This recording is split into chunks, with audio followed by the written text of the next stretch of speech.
रखी देखिएगा 5 दिन आपके चैनल के माध्यम से बताया है मैया के विषय में और गंभीर और आगे है माँ कात्यायनी है, माँ कालरात्रि है, माँ गौरी है और माँ सिद्धिदात्री है।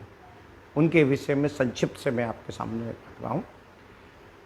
माँ कात्यायनी देवी छठी देवी हैं और उनके विषय में कहा गया है कि चंद्रहासे उज्ज्वल करा शार्दूल वरवाहना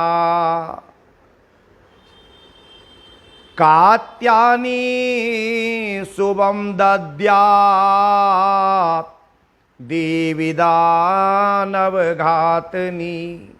कहने का अभिप्राय यह है कात्यायनी देवी, ज्योतिष में कात्यायनी देवी या पुराणों में या नवदुर्गा में छठा भाव कहा गया है। और जो छठा भाव है एक तरीका से यदि हम गहराई से देखें तो ज्योतिष में रिपु रण, रिपु है, रण है और यदि हम देखें तीसरा स्थान रण रिपु और धन को भी इस दृष्टि से देखते हैं। मगर मूल रूप से जो बताना चाहते हैं हम यहां से रोग रण रिपु तीन चीजें जिसके भी जीवन में लग जाएं ये समझ लो जीवन खराब हो जाता है।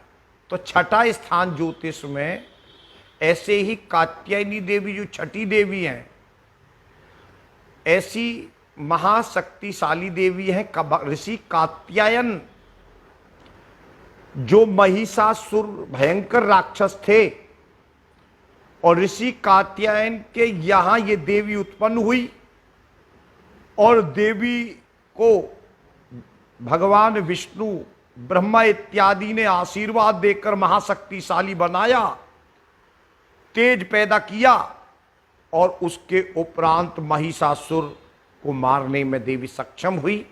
कात्यायनी देवी इनकी उपासना करने से जो भी साधक है वो रिपुओं पर विजय प्राप्त कर लेता है, रण से मुक्त हो जाता है, रोग मुक्त हो जाता है। संसार में यही तीन खतरनाक चीजें हैं।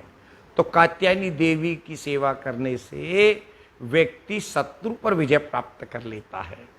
ज्योतिष में यदि विद्वान लोग जाने तो दूसरा भाव धन का है, छठा भाव रण का कह लो या कंपटीशन का कह लो या दसम स्थान व्यापार का कह लो। तो हम कुंडली में किसी के व्यापार को धन की स्थिति को देखते हैं, तीन भावों से देखते हैं। तो छठा स्थान जीवन में जो जितना कंपटीशन में तेज होगा, जितना रिस्क लेने में तेज होगा, वो व्यक्ति उतना ही धनवान होगा। कमजोर व्यक्तियों के हाथ में धन नहीं आता है, ये सबसे इंपॉर्टेंट है। दूसरी बात मैया कालरात्रि, माँ कालरात्रि के जैसा कि नाम से भी आप बताएंगे बड़ी सुंदर उपासना शास्त्रों में बताई गई देवी भागवत पुराण में कि एक वेणी जपा कर्णपूर नगदा खरा स्थिता लंबोष्टि करीर्णि कारणी ते लभ्यते शरीरणी वाम पादोल्लसल्लोहलता कंठभूषणा वरदन मूर्ध्वजा कृष्ण कालरात्रि भयंकरी। जैसा कि नाम से ही पता है कालरात्रि, काल किसको कहते हैं? भूत, भविष्य और वर्तमान। ध्यान दीजिएगा, आपके माध्यम से ज्योतिषियों को भी बताने जा रहा हूं। भूतकाल कहते प्रारब्ध को, भगवान शिव शंकर उसके मालिक हैं। वर्तमान के भगवान विष्णु मालिक हैं और भविष्य के ब्रह्मा मालिक हैं। ध्यान देने वाली बात है, बड़ी महत्वपूर्ण बात यहां से बताई जा रही है। सर्वाधिक मंत्र जो मंदिर हैं वो केवल भगवान विष्णु के हैं 51%, 49% भगवान शिव शंकर के हैं और ब्रह्मा जी का तो एक है। तो आप ये समझिए कि भविष्य देखने वाले जीवन में भविष्य बड़ा दुर्लभ है, भविष्य को बनाना बड़ा दुर्लभ है। इसलिए प्रारब्ध को काटना है तो भगवान शंकर की उपासना करो और वर्तमान को काटना है तो भगवान विष्णु बैठे हुए हैं। तो ये काल का प्रतीक है, भूत भविष्य वर्तमान। इस महाकाल को जीतने के लिए महाकाल रात्रि की उपासना करना। काल रात्रि साक्षात ऐसा स्वरूप है, ऐसा भयंकर रूप है, लोग घबरा जाते हैं। इसकी उपासना कब की गई? जब दुनिया में ऐसा देवता पैदा हो गया, जैसे परमाणु बम विखंडन क्रिया से कितना नष्ट कर देता है, बड़े से किलोमीटर किलोमीटर 100, 500, 1000 किलोमीटर तक को नष्ट कर देता है। ऐसा ही रक्त बीज हो गया जो किसी पर मरने वाला नहीं था। जैसे ही रक्त गिरता था और राक्षस पैदा हो जाते थे। तब देवताओं ने कालरात्रि की उपासना करी, और कालरात्रि की देवी मैया की जब उपासना करी तब रक्त बीज का संहार हुआ। तो कालरात्रि जो है, इससे घबराने की जरूरत नहीं है। ये अज्ञानता को खत्म समाप्त करने वाली, ये अविद्या को समाप्त करने वाली, और सारी नकारात्मक ऊर्जा जो हमारे शरीर के अंदर है, मानसिक, शारीरिक, वाचिक, उस सबको नष्ट करने वाली शक्ति है, वो कालरात्रि है। तीसरी बात ज्योतिष के हिसाब से बताएं, सातवीं है। सातवीं को कहते हैं पत्नी स्थान ज्योतिष में, ध्यान देना। सातवां स्थान ज्योतिष में एक कहते हैं मार्केश। मार्केश की दशा चल रही है इसकी, मारण की। तो जो सप्तम स्थान है वो सबसे भयंकर मार्केश बताया गया है। और वो मार्केश किसका है? पत्नी। पत्नी कालरात्रि ये बताती है, यत्रस्तु नारी पूजनते रमनते तत्र देवता। जब तक तुम अपने घर में विद्यमान पत्नी की, स्त्री की, महिलाओं की उपासना करोगे, तुम्हें काल कभी तुम्हें छू नहीं पाएगा। परंतु जैसे ही तुमने उसकी अवमानना शुरू कर दी तो काल तुम्हारे पीछे, समझ लो कि कभी भी तुमको लपेट करके ऊपर लेके जा सकता, काल के गाल में समा सकते हो। ये काल रात्रि की महिमा है। काल रात्रि साधारण देवी नहीं है। और इसी के साथ ही हम आगे बताना चाहते हैं, अष्टम देवी जो है गौरी है।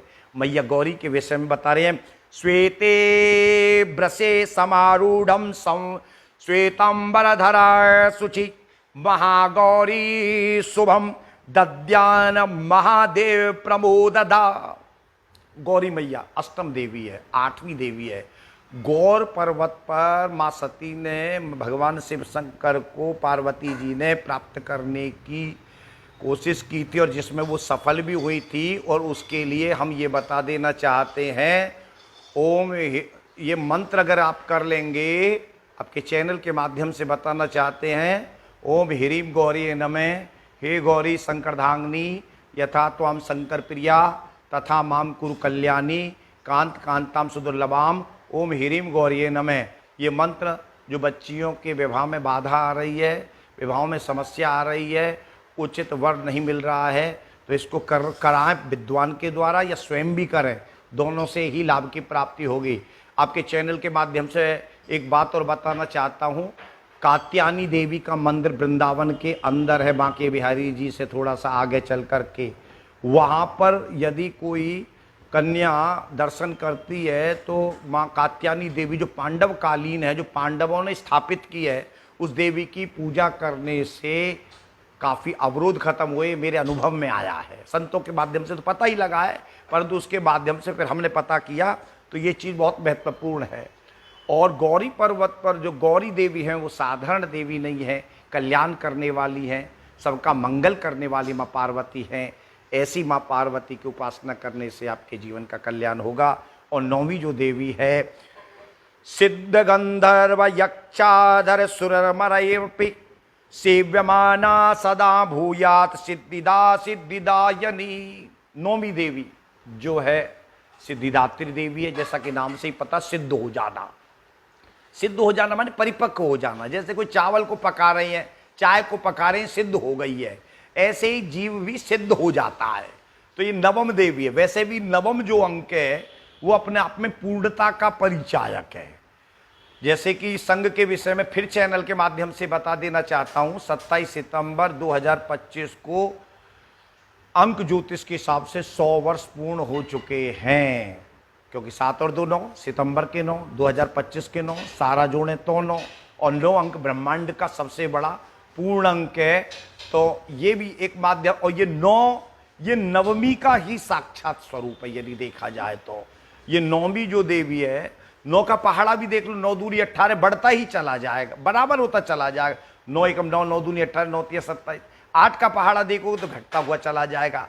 तो 9 जो अंक है वो अपने आप में पूर्णता का परिचायक है, और इस देवी की उपासना करने से आपको संपूर्ण फलों की प्राप्ति होती है। 4 प्रकार के नवरात्र होते हैं, 2 मूल नवरात्र और 2 होते हैं गुप्त नवरात्र, जिनमें तंत्र क्रियाओं को सिद्ध किया जाता है।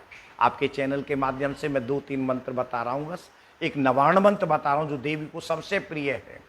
ओम ऐं ह्रीं क्लीं महाकाली, महालक्ष्मी, महासरस्वती, चामुंडाई विच्चई। ये बहुत शक्तिशाली मंत्र, इसके अर्थ लगाओगे तो बहुत गंभीर अर्थ निकल करके आएंगे। दूसरा मंत्र बताना चाहता हूं महालक्ष्मी को प्रसन्न करने के लिए। ओम श्रीं ह्रीं श्रीं कमले कमलालय प्रसीद प्रसीद श्रीं ह्रीं श्री महालक्ष्मी नमः। ये और शत्रु दमन के लिए और हर प्रकार की विजय प्राप्ति के लिए बगलामुखी मंत्र। ओम ह्रीं बगलामुखी सर्वदुष्टानां वाचम मुखम पदम स्तंभे जिभ्याम कील्य कील्य बुद्धिम विनाश्य ह्रीं ओम स्वाहा।